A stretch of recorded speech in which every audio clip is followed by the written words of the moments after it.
la table ronde va parler du rôle que peut jouer le design dans les grands groupes industriels. Donc ce qui est intéressant pour cette table ronde, c'est que justement on va pouvoir confronter les points de vue d'un grand groupe industriel qui est du coup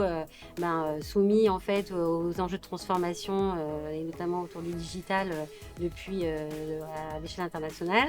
Et puis on aura également le point de vue d'un gros groupe, un gros acteur du service comme Orange, qui a été justement soumis à des gros sujets de concurrence depuis pas mal d'années maintenant et qui a aussi su se transformer. Et puis donc on va avoir aussi le point de vue d'une agence comme Equino qui accompagnait des différents clients dans différents enjeux de transformation et donc de voir aussi comment on peut identifier des patterns communs en fait entre ces différents groupes et là où le design finalement peut apporter de la valeur.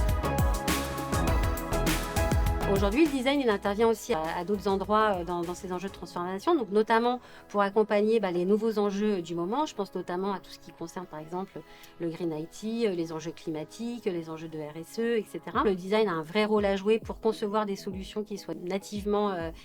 digitales et plus satisfaisantes possible. Et puis, troisième point, le design, en fait, intègre les enjeux d'usage, intègre les enjeux d'adoption, intègre les enjeux humains. Et donc, à ce titre, joue complètement son rôle en repensant